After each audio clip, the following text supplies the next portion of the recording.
Hello friends, welcome to bright words academy. Friends, हम लोग जैसे कि थॉमस हार्डी को पढ़ रहे थे। अब इसके पहले की वीडियो में हमने इनकी कंप्लीट बायोग्राफी को पढ़ा था, हर एक पॉइंट को डिस्कस किया है। आपको लिंक डिस्क्रिप्शन में मिल जाएगा, तो आप देख सकते हैं। और आज हम इनके मेजर इंपॉर्टेंट वर्क्स को पढ़ेंगे। क्या इनके इंपॉर्टेंट नॉवेल्स है, इनकी पोएम्स है, ऑल ओवर इंक्लूड करेंगे। सभी चीज़ को इसमें पढ़ेंगे हम लोग, तो डिटेल में अच्छे से पढ़ेंगे। ओके। थॉमस हार्डी आपके पीजीटी के राइटर्स हैं। पीजीटी के कई राइटर्स हम पहले भी करवा चुके हैं, तो उन्हीं को कंटिन्यू करते हुए आगे चल रहे हैं। तो आज आपकी थॉमस हार्डी पे क्लास है, और थॉमस हार्डी आपके कई एग्जाम्स में भी लगे हैं, तो उनके लिए भी बेनिफिशियल क्लास रहेगी। ऑल ओवर यहाँ पर वर्ड्स हैं, नॉवेल्स हैं, पोएम्स हैं, सबको कवर किया जा रहा है।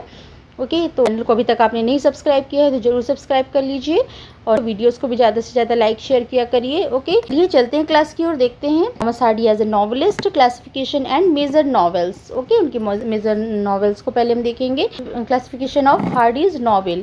तो थॉमस हार्डी ने क्या है कि हिमसेल्फ, थॉमस हार्डी ने खुद ही अरेंज किया है मेनी ऑफ हिज नॉवेल्स, अपनी नॉवेल्स को इनटू डिफरेंट कैटेगरीज में according to this their subject matter and artistic purpose. उनके आर्टिस्टिक पर्पज और सब्जेक्ट मैटर के थ्रू उन्होंने खुद ही अपने जो नॉवेल्स हैं उन्होंने डिफरेंट कैटेगरी में यहाँ पे क्लासीफाई किया है, बांटा है। ओके, तो उन्हीं को हम लोग देख लेंगे। तो पहला आपका है novels of character and environment. तो ये नॉवेल्स जो है आपके, these novels explore relationship between human personality and the surrounding environment. तो इन्होंने फर्स्ट क्लासीफाइड किया है novels of character and environment को। तो इस कैटेगरी में हार्डी ये दिखाते हैं कि किसी व्यक्ति का जो चरित्र है, उसका आसपास का वातावरण उसके जीवन को किस प्रकार प्रभावित करता है। और ये यहाँ country side, social customs, nature और परिस्थितियाँ कैरेक्टर्स के जो डिसीजन और डेस्टिनी पर गहरा प्रभाव डालती हैं।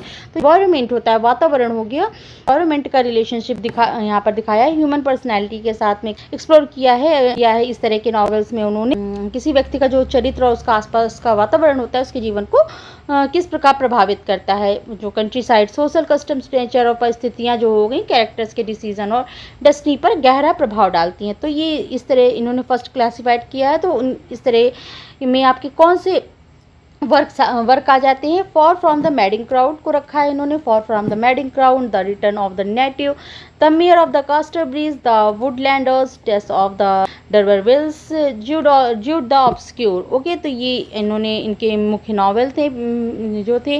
हार्डी का सबसे महत्वपूर्ण मेच्योर नॉवल इसी कैटेगरी में आपका आया हुआ है। ओके, ये जनरली हार्डी के ग्रेटेस्ट अचीवमेंट्स हैं, ये सब आपके बहुत इनके पॉपुलर रहे। नेक्स्ट कैटेगरी इन्होंने बताई है romances and fantasies. Romances and fantasies के थ्रू इन्होंने बताया रोमांसेस एंड और इमेजिनेशन वाले कौन से उपन्यास हैं इनके। इन्होंने क्या, तो these novels combines realistic elements with romance, adventure and imaginative story telling. Okay, तो इस तरह के नॉवेल जो हैं वो रियलिस्टिक सिचुएशन के साथ रोमांस, इमेजिनेशन, एडवेंचर और अनयूजुअल सिचुएशन इसमें हमें मिलती है देखने को। ये हार्डी के लिटरेरी एक्सपेरिमेंटेशन को भी दिखाते हैं आपके। ओके, इस तरह से इन्होंने इमेजिनेशन, एडवेंचर, रोमांस के एलिमेंट्स के साथ में रोमांस को एक रियलिस्टिक एलिमेंट्स के साथ यहाँ पर कंबाइन करके दिखाते हैं। ये नॉवेल्स कौन से हैं? A pair of blue eyes, two on a tower, the well beloved. तो ये इनकी इस तरह कैटेगरी में आपके मेन नॉवेल्स हो जाते हैं। नेक्स्ट इनका कैटेगरी है नॉवेल्स ऑफ इंजेनिटी। तो ये के नॉवेल्स में क्या होता है ना, मिस्ट्री हो गई, कोइंसिडेंट्स हो गए, सस्पेंस हो गया, कॉम्प्लिकेटेड प्लॉटिंग पर आधारित दिखाई देते हैं। तो कौन से हैं? डिस्पैरेट रेमेडीज हो गया, ये नॉवेल्स में आपका डिस्पैरेट रेमेडीज हो गया। ओके, इनका है romances and experiments. Next category classify की है। तो इस तरह के नॉवेल्स में हार्डी के कुछ स्टार्टिंग के नॉवेल्स हैं, अर्ली नॉवेल्स हैं। Displays Hardy's attempts to discover his own artistic identity. Hardy के जो अर्ली नॉवेल्स हैं उनकी लिटरेरी एक्सपेरिमेंटेशन को दिखाते हैं। इस समय जो हार्डी अपनी जो शैली है और सब्जेक्ट मैटर विकसित कर रहे होते हैं, डेवलप कर रहे होते हैं, तो इनमें romance, rural life, social observation का एक आपको मिश्रण दिखाई देता है। तो इस तरह से यहाँ पर इन्होंने क्लासीफाइड किया है। एग्जाम्पल है इसकी under the greenwood tree, the hand of the Ethelberta and the trumpet major. तो रोमांसेस एंड एक्सपेरिमेंट्स में हो गए इनके। तो इस तरह से इन्होंने 4 कैटेगरीज में इसको खुद ही क्लासीफाई किया है। याद रखिएगा कौन से नॉवेल हैं और कौन किस तरह से उन्होंने क्लासीफाई किया है। Major novels of Thomas Hardy की अब हम लोग मेन डिटेल में बात करेंगे, कौन कौन से नॉवेल इनकी मेजर नॉवेल्स हैं। ओके, चलिए अभी हमने क्लासिफिकेशन देख लिया, अब मेन नॉवेल्स पर आते हैं। Far from the madding crowd, for from the madding crowd जो कि 1874 में आपका आया। ये नॉवल हार्डी का जो है वो एक मेजर नॉवलिस्ट के रूप में उनको एस्टेब्लिश करता है। Set in rural Wessex, it narrates the story of Bathsheba Everdene and her relationship with Gabriel Oak, Sergeant Troy and William Boldwood. तो कहानी जो है ग्रामीण वेसेक्स में रहने वाली एक वास्पा एवर्डेन और उसके जीवन में आने वाले Gabriel Oak, Sergeant Troy and William Boldwood के इर्द गिर्द घूमती है। और क्या दिखाया है इसमें आपके लव, प्राइड, रिस्पॉन्सिबिलिटीज़ हो गई, इमोशनल मैच्योरिटी हो गई, इमोशनल मैच्योरिटी जैसे इसमें आपके सब्जेक्ट को दिखाया गया है। ये आपका कब आया है? 1874 में आया, for from the madding crowd. Okay, ये इनका फर्स्ट सक्सेसफुल नॉवल था। ओके, इन्होंने इसी नॉवल ने इनको नॉवलिस्ट के रूप में अच्छी स्टैब्लिश किया, इन्होंने सफलता दिलाई है। ओके, नेक्स्ट है हमारा the return of the native. Return of the native जो 1878 में इनका वर्क आया था। Often regarded as one of the Hardy's finest achievements, ये आपका सबसे महत्वपूर्ण ट्रेजिक नॉवेल्स में से गिना जाता है। इसकी सेटिंग आपकी डॉन हिथ में है। यहाँ पर क्या लैंडस्केप केवल बैकग्राउंड नहीं है बल्कि कैरेक्टर के जीवन और डेस्टिनी पर भी प्रभाव डालने वाली एक शक्ति के रूप में सामने आता है। Okay, the story centers of Clym Yeobright जो है और स्टोसिया इवेन अपने अपने सपनों और इच्छाओं के कारण संघर्ष करते हैं, लेकिन परिस्थितियां उनके जीवन को ट्रेजिक डायरेक्शन में ले जाती हैं। तो इस तरह रिटर्न ऑफ द नेटिव करके है 1878 में जो कि आया है। इनका वेरी इंपॉर्टेंस है, the novel explores the conflict between human desire and overwhelming power of nature. तो ये जो नॉवेल है वो ह्यूमन डिजायर और पावर ऑफ नेचर इन्वायरमेंट के बीच में एक संघर्ष को दिखाता है। रिटर्न ऑफ द नेटिव हो गया ये आपका। The mayor of the Casterbridge. Okay, ये नेक्स्ट इनका नॉवेल है the mayor of the Casterbridge. Important major novels हैं ये सब इनके, जो कि 1886 में था आपका। ये नॉवेल जो है आपका सेंटर कैरेक्टर जो माइकल हेंचर्ड है, whose impulsive decision gradually destroy his life. इसमें जो आपका सेंटर कैरेक्टर माइकल हेंचर्ड है उसके इम्पल्सिव डिसीजन और जो पास्ट मिस्टेक्स रहती हैं धीरे धीरे उसके जीवन को प्रभावित करती हैं। एंड और through Henchard rise and fall Hardy examines pride, guilt, repentance and the consequences of human actions. और राइज और फॉल के माध्यम से हार्डी यहाँ pride, guilt, repentance, character and consequences की यहाँ पर एक जांच करते हैं, पड़ताल करते हुए दिखाते हैं यहाँ पर एक्शन को। ओके, ह्यूमन एक्शन के इस तरह से करके यहाँ पर है। क्लियर? नेक्स्ट इनका नॉवेल आ जाता है द वुडलैंडर्स, जो कि 1887 में आया था। The novel is present the lives of ordinary Woodlanders people whose relationship are shaped by love, class differences and changing social conditions. ये जो नॉवेल है ग्रामीण वुडलैंडर कम्युनिटी के ऑर्डिनरी लोगों के जीवन को प्रेजेंट कर रहा है। इसमें love, social class, human relationship and changing rural society का यहाँ पर आपको दिखाया गया है, चित्रित किया गया है।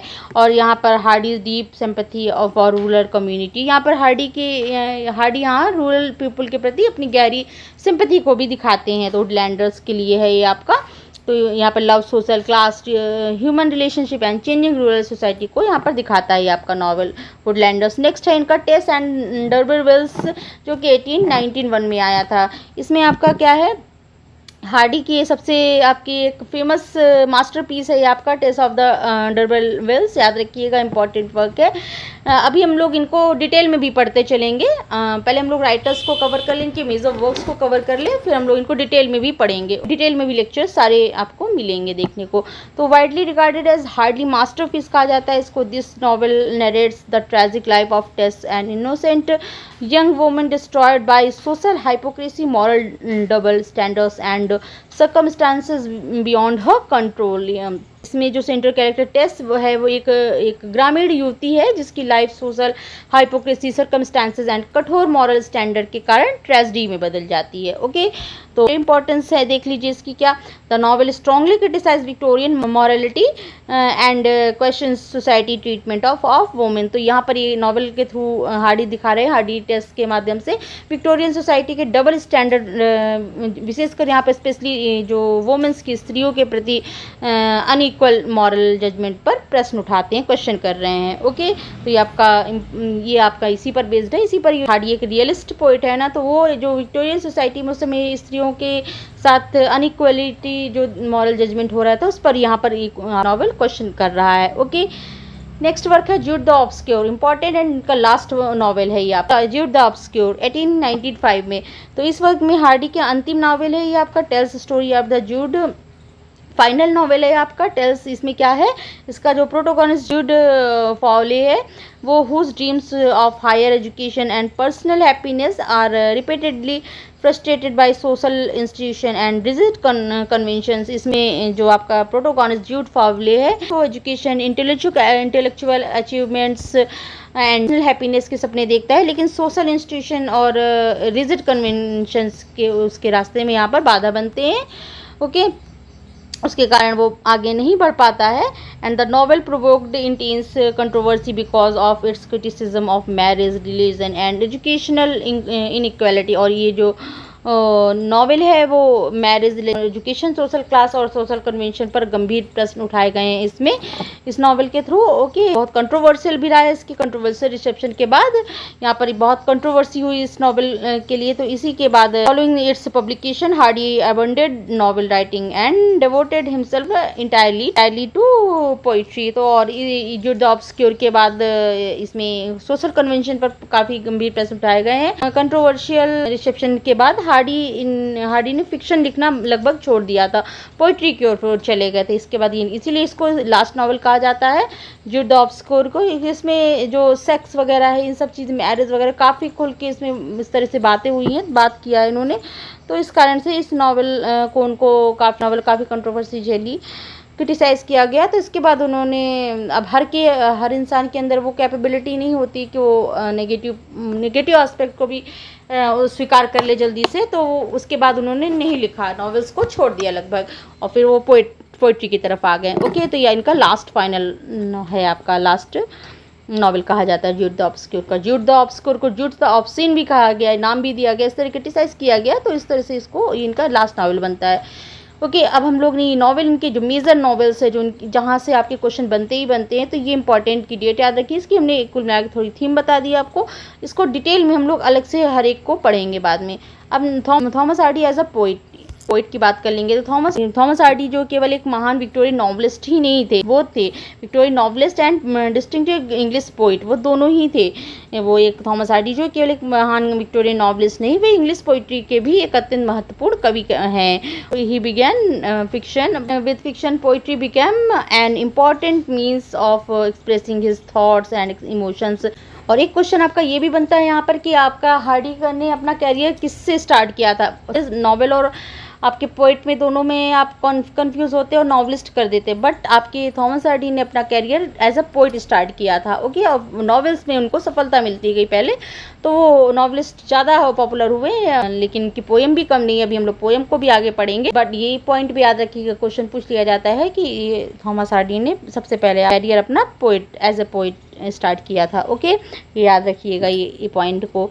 और poetry become important means of expressing, जो पोइट्री इनके लिए बन जाती है एक एक्सप्रेसिंग करने का, थॉट्स, उनके थॉट्स को, इमोशंस को एक एक्सप्रेस करने का एक बहुत अच्छा एक मीन्स, माध्यम है इनका। पोइट्री बहुत अच्छे इनके विचारों को, थॉट्स को और इमोशंस को दिखाती है। कैसे इस पोइट्री एक्सप्रोस लव, मेमोरी बताती है, दिखाती है इनकी poetry love, memory, nature, fate, irony, suffering and philosophical doubts को, जैसे विषयों को इन्होंने दिखाया है, पोइट्री के थ्रू दिखाया है।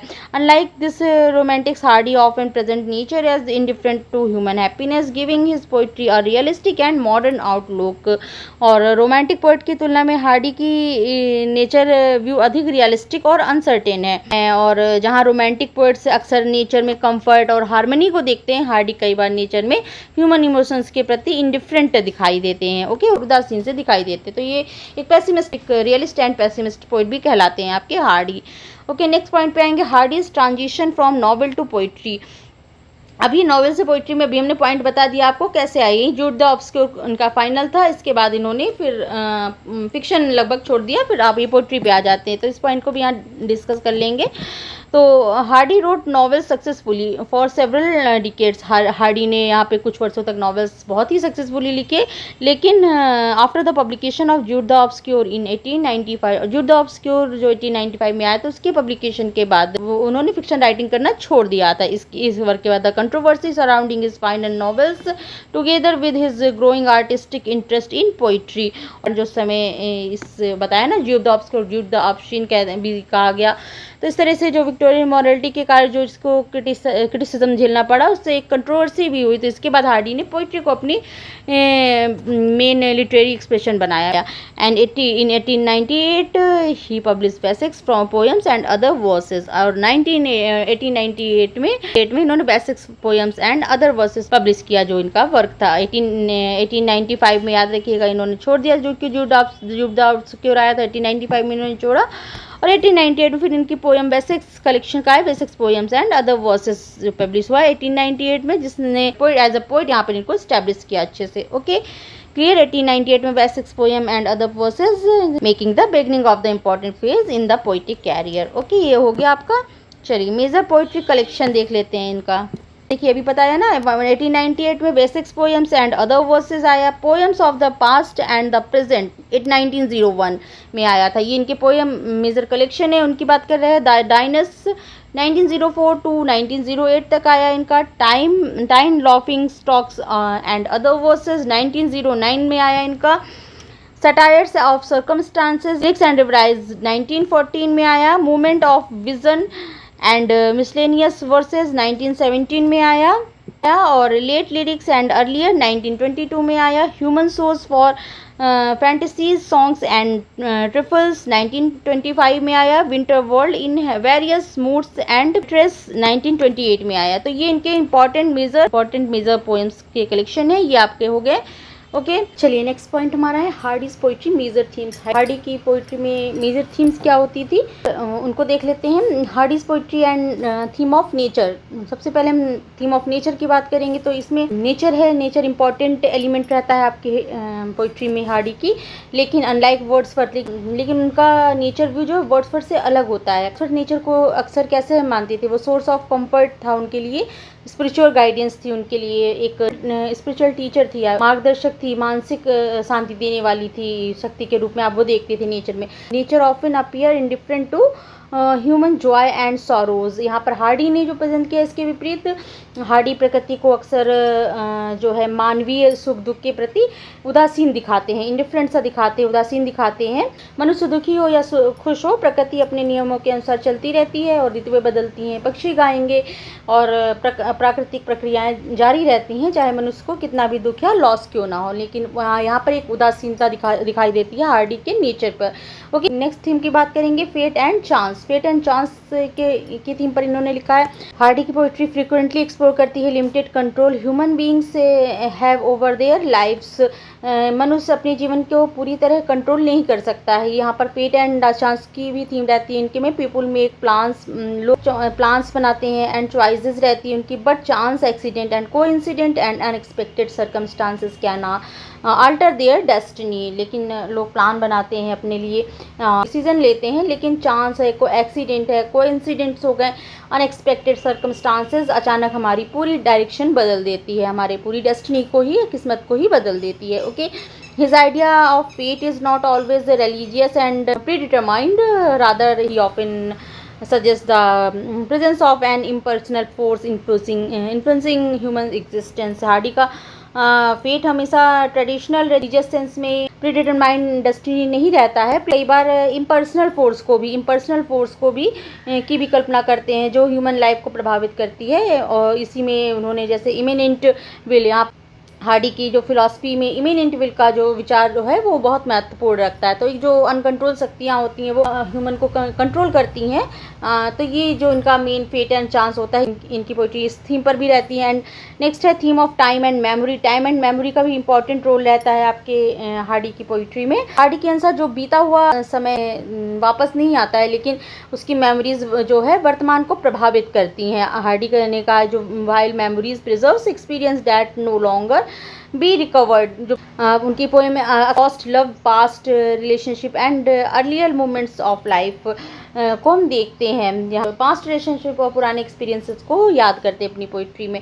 एंड मेमोरी जो है व्यक्ति को अपने पास्ट से इमोशनली कनेक्टेड रखती है, लेकिन साथ ही ये लॉस का दर्द भी बढ़ा जा सकती है, क्योंकि हमें पता होता है कि वह समय दोबारा वापस नहीं आएगा। तो यहाँ पर टाइम एंड मेमोरी का बहुत इंपॉर्टेंट रोल रहता है इनके थीम रहती है आपकी पोइट्री में हार्डी की। नेक्स्ट है love and loss. Love and loss की भी अभी हमने बात किया। लव एंड लॉस, हार्डी की पोइट्री में लव को अक्सर जो है separation, regret, memory and loss के उसमें दिखाया जाता है, जोड़कर देखा जाता है, क्योंकि वे प्रेम को हमेशा सक्सेसफुल और परमानेंटली हैप्पी रिलेशनशिप के रूप में नहीं प्रेजेंट करते हैं। उनके अनुसार समय, परिस्थितियाँ रिलेशनशिप को बदल या समाप्त कर सकती हैं। ओके, उनके अनुसार जो टाइम और सर्कमस्टांसेस है वो वीकेंड हो जाती हैं, डिस्ट्रॉय कर सकती हैं रिलेशनशिप को। Okay, and his memories of एमा हार्डी, जो उनकी वाइफ थी, फर्स्ट वाइफ एमा हार्डी ने, उनके संबंधों की मेमोरीज ने उनकी बात की पोइट्री को विशेष रूप से प्रभावित किया है, दिखाई देती हैं उनकी पोइट्री में। उनकी याद कैसे उन्होंने लिखा है उनके लिए। उनकी कई पोएम्स में past, love, regret and lost moments की भावना में दिखाई देती है। ओके, तो यहाँ लव और लॉस का भी यहाँ पर मेन रोल रहता है, इनकी थीम रहती है। हार्डी एंड वॉर, हार्डी ने हिस्टोरिकल कॉन्फ्लिक्ट को भी अपनी पोइट्री में पर दिखाया है, जैसे कि विशेष रूप से Napoleonic war, first world war को भी इन्होंने दिखाया है।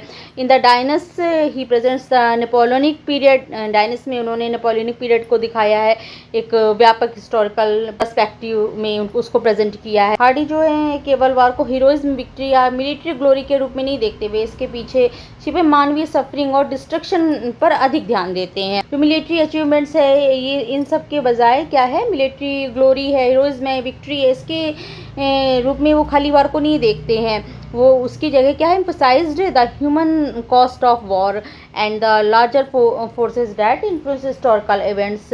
इसकी बजाय वो क्या है, इसके पीछे वो छिपे मानवीय जो सफरिंग्स है, कष्ट हैं और डिस्ट्रक्शन जो होता है वॉर में, युद्ध में, तो वह उस पर ध्यान अधिक देते हैं। ओके, तो ये वॉर का उनकी हमें थीम देखने को मिलती है। Hardy's treatment of death poetry का रिकरिंग थीम है आपकी। He connect death to the memory, separation, easing love and the uncertainty of existence. वे डेथ को केवल धार्मिक या अंतिम घटना के रूप में नहीं देखते, बल्कि उसे memory, separation, easing love, uncertainty of existence से जोड़ते हैं। And human life is temporary while nature continues its cycle. The contrast creates the characteristics मेलनकली and reflective mood off much of Hardy's poetry. तो ना मानव जीवन टेम्परेरी है, जबकि nature अपने cycle से लगातार चलती रहती है। यही कॉन्ट्रास्ट जो है हार्डी की पोइट्री में मेलनकली और रिफ्लेक्टिव मूड पैदा करता है। ओके, यहाँ पर नेचर को कोई वो नहीं है, नेचर बेपरवाह अपनी गति से चलती रहती है। ह्यूमन का जीवन जबकि क्षणिक है, टेम्परेरी है, लेकिन नेचर जो है गतिशील, अपनी गति से चलती रहती है। तो इस तरह से करके यहाँ पे वो डेथ की थीम को भी हम देखते हैं। ओके, तो ये मेन इंपॉर्टेंट कुछ थीम है जिसमें पोइट्री की थीम हमें देखने को मिलती है। ओके, मेजर पोएम्स पर आप बात करेंगे। ठीक है, अभी हमने ऊपर नॉवेल्स को पढ़ा, इंपॉर्टेंट नॉवेल्स जो उनके थे। अब हम मेजर पोइट्री जो है इनकी उसको देख लेंगे एक नज़र में। ओके, तो ये सबसे पहला आ गया होगा द डार्कलिंग थ्रश। ओके, 1900 में जो कि आई थी। The darkling thrust is one of the Hardy's most frequently studied poem. ये हार्डी की सबसे प्रसिद्ध पोएम में से एक है। ये पोएम आपकी 20th सेंचुरी के शुरुआत में लिखी गई है, जिसमें कि आपके एक उदास विंटर लैंडस्केप दिखाई देता है। ब्लीक विंटर लैंडस्केप को दिखाया है आपके। कभी को लगता है कि जो पुरानी दुनिया है वो थक चुकी है, और the speaker initially feels that the old world has become exhausted and lifeless. सभी को लगता है कि पुरानी दुनिया है वो थक सी चुकी है। स्टार्टिंग में वो इनिशियली उनको लगता है कि पुरानी दुनिया थक चुकी है, उसमें जीवन या आशा बहुत कम बची हुई है। और but suddenly the song of apparently insignificantly thrush breaks through the gloom. और लेकिन अचानक से एक जो थ्रस है, एक छोटी सी चिड़िया के गीत गाने लगता है, तो उसका गीत अंधकार के बीच में होप की संभावना पैदा करता है। तो इस तरह से इस पोएम में उन्होंने लिखा है कि the bird unexpected song introduce possibility two of hope although the speaker himself can not fully understand the source of that optimism. कवि स्वयं उस आशा का कारण नहीं समझ पाता, इसलिए कविता पूरी तरह ऑप्टिमिस्टिक नहीं है। Therefore creates a tension between despair and uncertain hope. जो पोएम है इसमें डिस्पेयर और अनसर्टेन होप दोनों मौजूद हैं आपके। ओके, तो यहाँ पर एक स्टार्टिंग में इनिशियली विंटर लैंडस्केप दिखाई देता है, एंड वातावरण निराशाजनक और लाइफलेस सा है, लेकिन अचानक से जो एक चिड़िया है वो सॉन्ग उसके डार्कनेस को तोड़ देती है। बर्ड का सॉन्ग स्पीकर के भीतर होप और पॉसिबिलिटी पैदा करता है, लेकिन हालांकि स्पीकर खुद उस होप का कारण नहीं पूरी तरह से समझ पाता है कि क्यों ऐसा हो रहा है। और डिस्पेयर और अनसर्टेन दोनों ही अनसर्टेन होप के बीच में आपके ये टेंशन एक क्रिएट करता है ये पोएम में। इस समय दिखाया गया है मेजर थीम है इसकी old age and the decline, old age को एंड डिक्लाइन, जहाँ पर पोएट बहुत निराश हैं और डिक्लाइन को दिखा रहे हैं, एंड नेचर दिखाया गया है, डिस्पेयर ये थीम है मेन आपकी, निराशा है, होप भी दिखाई गई है थर्स्टबर्ड के द्वारा, चेंजेस दिखाई गई, अनसर्टेनिटी, ये मेन थीम है आपकी इस पोएम की। ओके, नेक्स्ट हमारी है न्यूट्रल टोन्स। न्यूट्रल टोन्स जो 1894 में आया था, यहाँ क्रोनोलॉजिकली नहीं हो पाया है, शायद ऊपर नीचे हो गई तो, लेकिन आप ध्यान से कर लीजिएगा नोट्स में लिखते समय। तो नेक्स्ट आपकी पोएम है न्यूट्रल टोन्स। न्यूट्रल टोन्स क्या है, 1894 में जो आई। न्यूट्रल पोएम्स हार्डी की एक इम्पॉर्टेंट पोएम है, लव एंड इमोशनल मेमोरी के ऊपर है आपके है। इसमें कवि एक पुराने प्रेम संबंध को याद करते हैं और जो अब समाप्त हो चुका है, रिकॉल कर रहे हैं विंटर सीन में associated with break down of relationship. इसमें पुराने संबंध को याद कर रहे हैं जो कि अब समाप्त सा हो चुका है। And the bleak natural settings reflect the emotional emptiness experience by the speaker. कविता का एक ठंडा और उदास विंटर लैंडस्केप उसे टूटे हुए रिलेशनशिप की इमोशनल कोल्डनेस को व्यक्त कर रहा है इस पोएम में। Okay, neutral tones. और ये poem specially important for its use of landscape.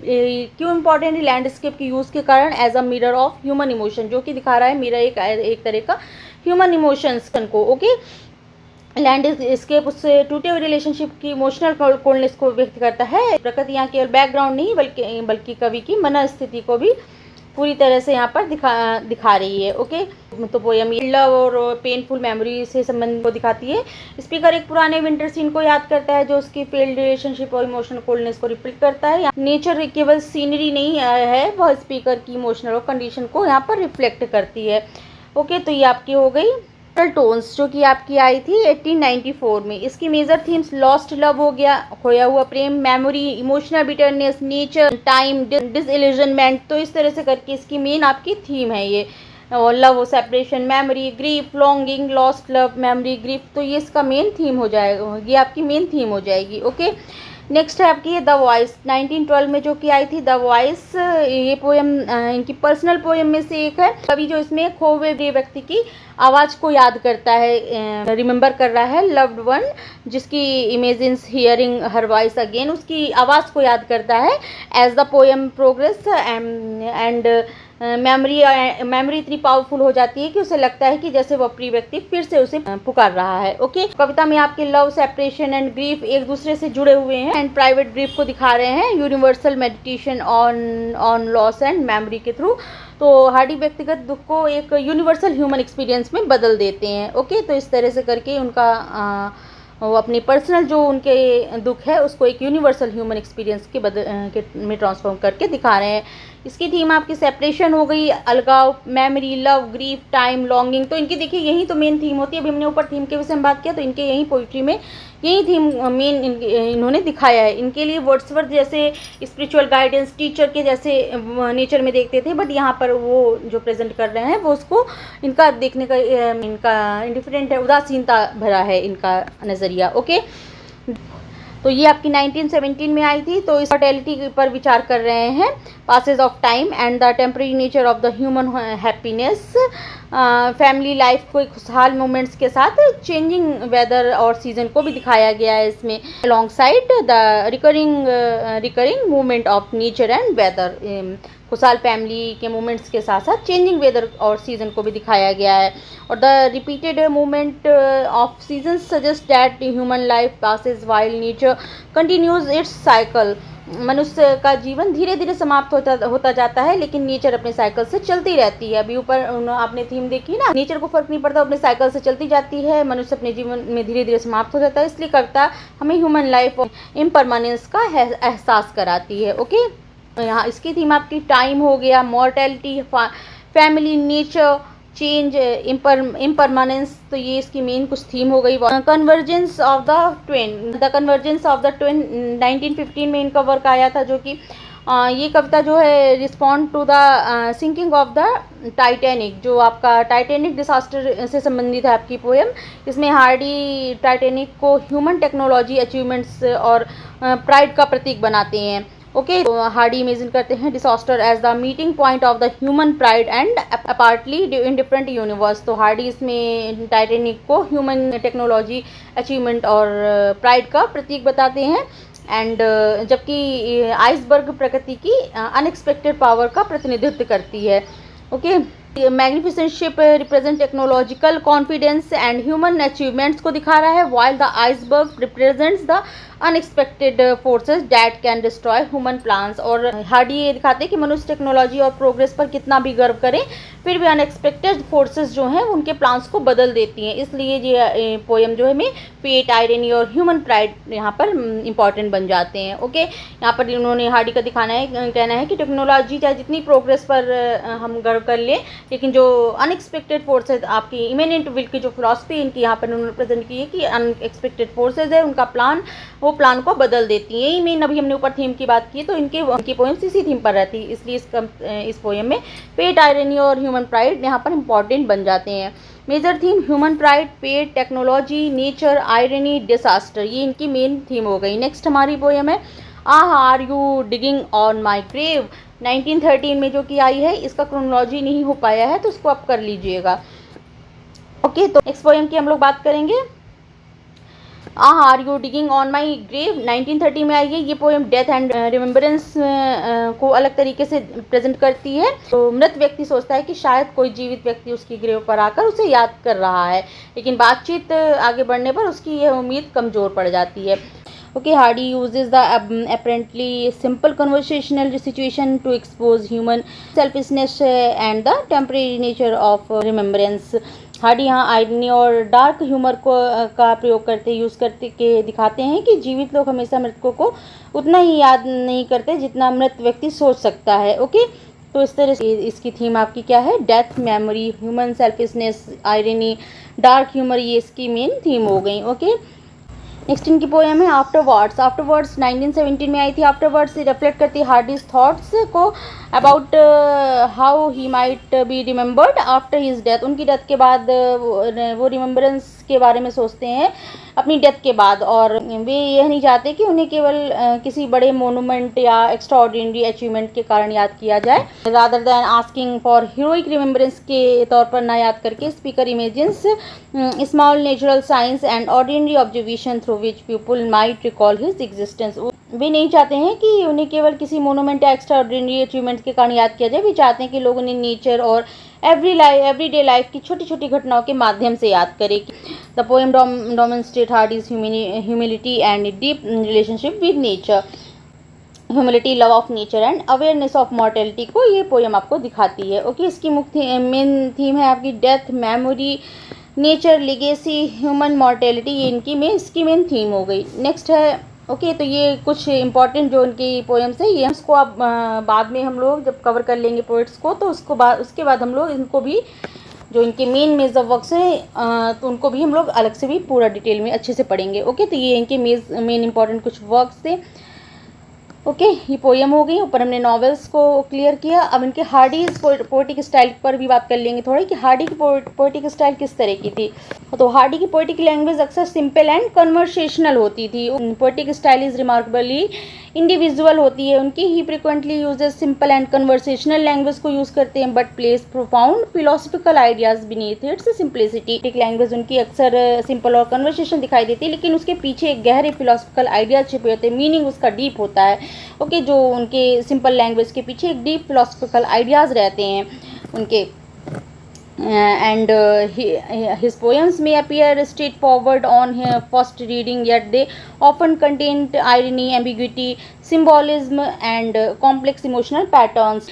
First appearance में स्ट्रेट फॉरवर्ड रहती हैं, अपीयर दिखती हैं ऑन फर्स्ट रीडिंग में, येट दे कंटेन उसके पीछे लेकिन irony, ambiguity, symbolism and complex emotional patterns उसके पीछे आपको दिखाई देता है। He experimented with usual rhythms, stanza forms, dialect expressions, dramatic structure, conventional techniques का यूज़ किया है उन्होंने।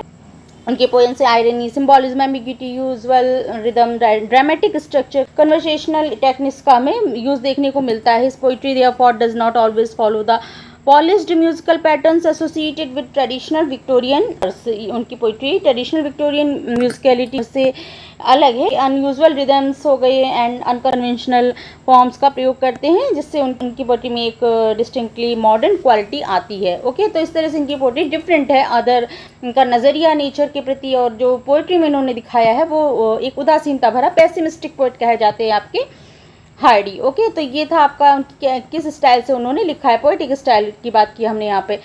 ओके, एक नज़र में ये आपका रिवीजन कर लेते हैं। इंपॉर्टेंट पॉइंट्स हैं जो कि हार्डी के किसे से बिलोंग करते हैं। विक्टोरियन ट्रांजिशनल पोइट कहे जाते हैं। Major identity poet and novelist. और रिमेंबर पोइट एज इन्होंने अपना कैरियर लिटरेचर में एज अ पोइट स्टार्ट किया था। इंपॉर्टेंट रीजन वेसेक्स है, जो काल्पनिक इनका क्षेत्र है, वेसेक्स को सेटिंग इनकी दिखाई गई है। ओके, मेजर थीम्स अभी हमने ऊपर बात की है, fate, time, memory, nature, love, death, ये इनके मेन थीम होती थी। And philosophy, immanent will, philosophy इनके पीछे जो सिंपल लैंग्वेज के पीछे इनके डीप मीनिंग्स पे होते थे, और उनकी फिलॉसफी जो है इमेनेंट विल, अनसर्टेनिटी की एक अनकंट्रोल सक्टोल फोर्स है। इमेनेंट विल का यहाँ पे फिलॉसफी उनकी दिखती है। स्टाइल सिंपल, आयरनिक, रिफ्लेक्टिव है। ऑफन इंडिफरेंट, नेचर कैसा है, ऑफन इंडिफरेंट, बिल्कुल अलग है, उदासीनता से भरा दिखाई देते हैं। पेसिमिस्टिक पोएट है। Love frequently associated with memory and loss, love को दिखाया उन्होंने फ्रिक्वेंटली एसोसिएटेड विद मेमोरी और लॉस के साथ में। हिस्टोरिकल पोइट्री, द डायनेसियन की हिस्टोरिकल पोइट्री कही जाएगी। First major poetry collection Wessex poem, important है, याद रखिएगा। फाइनल कलेक्शन इनका विंटर वर्ड्स हो गया, याद रखिए। First major poetry collection Wessex poems और final collection winter words. Okay, Thomas Hardy कुछ इंपॉर्टेंट एग्जाम पॉइंट्स के थ्रू भी देख लीजिए, जो ऊपर अभी हमने नहीं कवर हुए हैं, वो इंपॉर्टेंट है एग्जाम के पॉइंट्स से, तो उसको भी देख लीजिए। अर्ली कैरियर एंड आर्किटेक्चर में जो नहीं पॉइंट्स वहाँ पे दिए गए हैं, तो उसको हमने नीचे कवर कर दिया है। चलिए देख लीजिए। 1863 में आपके Hardy won the silver medal of the royal institute of British architect, RIBA। Okay, तो इसमें थॉमस हार्डी ने साहित्य में प्रसिद्ध होने से पहले आपके पता है आपको आर्किटेक्चर के क्षेत्र में उन्होंने काम किया था। और 1863 में आपके हार्डी को royal institute of British architect की ओर से सिल्वर मेडल मिला था। इस अवार्ड फॉर हिज एसे के लिए उनको एसे मिला था on the application of coloured brick and terracotta of modern architecture. Okay, तो ये जो उनको सम्मान मिला था उनके essay on the application of coloured bricks and terracotta to modern architecture के लिए दिया गया था। ओके, तो ये इंपॉर्टेंट पॉइंट है, कुछ याद रखिए, पूछ सकते हैं एग्जाम के लिए। Okay, before becoming a famous novelist Hardy was trained and worked as a architect, अभी हमने ऊपर बताया है आपको। नेक्स्ट है बिगनिंग ऑफ लिटरेरी कैरियर। इन्होंने अपनी लिटरेरी कैरियर की शुरुआत कहाँ से की थी? मार्च 1865 में आपके हार्डी का पहला पब्लिश्ड लिटरेरी वर्क जो आया, फर्स्ट इनका पब्लिश्ड वर्क कौन सा था? वॉज द शॉर्ट स्टोरी थी इनकी। फर्स्ट इनका वर्क जो पब्लिश था वो शॉर्ट स्टोरी थी, how I built my house. Okay, लेकिन ये आपके एग्जाम पॉइंट से इंपॉर्टेंट नहीं है, ये नहीं पूछा जाता। ओके, लेकिन हमने आपको यहाँ पे बता दिया कि 1861 में इन्होंने फर्स्ट इनकी शॉर्ट स्टोरी आई थी, how I built my house. फिर नेक्स्ट पॉइंट है 1867 में the poor man and the lady was, इनका पहला नॉवेल ये लिखा था इन्होंने, फर्स्ट नॉवेल ये हार्डी का फर्स्ट नॉवेल है। वो शॉर्ट स्टोरी की बात की, फर्स्ट नॉवेल है। It remain unpublished was later lost, लेकिन ये कभी भी पब्लिश नहीं हुआ, याद रखिएगा, ये कभी पब्लिश नहीं हुआ और बाद में ये आपका लॉस्ट भी हो गया। तो 1860 में हार्डी ने पहला अपना नॉवेल लिखा था, the poor man and the lady. ये हार्डी का फर्स्ट नॉवेल लिखा था, लेकिन ये पब्लिश कभी नहीं हुआ और बाद में इसका ओरिजिनल मैन्युस्क्रिप्ट भी खो गया। ओके, तो ये नहीं मिला। It was rejected by several publisher, और ये जो इनका नॉवेल कई पब्लिशर ने स्वीकार नहीं किया था, इसको पब्लिश करने के लिए नहीं तैयार हुए थे, इसलिए हार्डी ने इसे कभी ये पब्लिश कराने का प्रयास भी छोड़ दिया था। ओके, तो ये इनका बाद में इसकी ओरिजिनल मैन्युस्क्रिप्ट भी खो गई। तो याद रखिए, कुछ पॉइंट्स ये हमने दे दिया आपको। हार्डीज अर्ली नॉवेल्स, हार्डी के जो अर्ली नॉवेल्स की बात करेंगे। अब फर्स्ट जो अभी तक उन्होंने पब्लिश, अभी आपने शॉर्ट स्टोरी देखा, पहला फर्स्ट किया, और नेक्स्ट उन्होंने अनपब्लिश्ड वर्क था उनका the poor man and the lady was. अब कौन सा फर्स्ट पब्लिश था और कौन सा उनके नाम से था, कौन सा नहीं, अभी इसमें हम लोग डिस्कस कर लेंगे। Okay, Hardy's early novels publication order देख लीजिए। तो 1867 में the poor man and the lady, जो कि first novel unpublished and lost, ये आपको भी हमने बताया।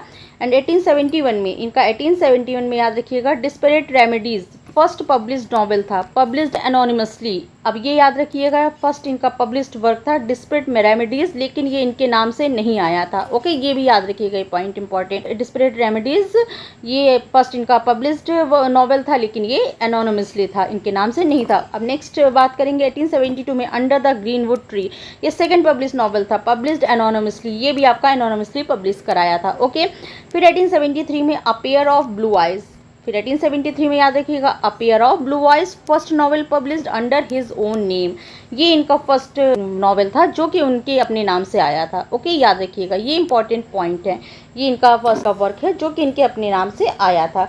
ओके, तो ये इंपॉर्टेंट पॉइंट है, एग्जाम पॉइंट से पूछ ले जाते हैं इस पर क्वेश्चन, तो इसको हमने अलग से यहाँ पर दे दिए थे। क्लियर? चलिए, हार्डी के वर्क्स के अकॉर्डिंग यहाँ पर हमने सारी चीज़ों को इंक्लूड कर लिया है। होपफुली आपको क्लास अच्छी लगी हुई होगी, हेल्पफुल लगी हुई होगी, और अगर अच्छी लगा करे, हेल्पफुल लगा करे, तो ज़्यादा से ज़्यादा लाइक शेयर करिए, क्योंकि और लोगों तक भी पहुंच सके क्लास। ओके, तो ज़्यादा से ज़्यादा लाइक शेयर एंड सब्सक्राइब करिए, सपोर्ट करिए चैनल को, क्योंकि अब आपकी पीजीटी के भी हम ऑथर्स को इसी तरह कंप्लीट करेंगे यहाँ पर। ओके, और कैसी लगी अपना फीडबैक भी ज़रूर दीजिएगा, कैसी लगी आपको class. Okay, like share and subscribe भी जरूर करिए चैनल को। बताइए कमेंट सेक्शन में आप नेक्स्ट पॉइंट कौन सा पढ़ना चाहेंगे, जरूर बताइए कमेंट सेक्शन में। चलिए फिर मिलते हैं नेक्स्ट क्लास में, नेक्स्ट राइटर को पढ़ेंगे। Okay, thank you, thanks for watching.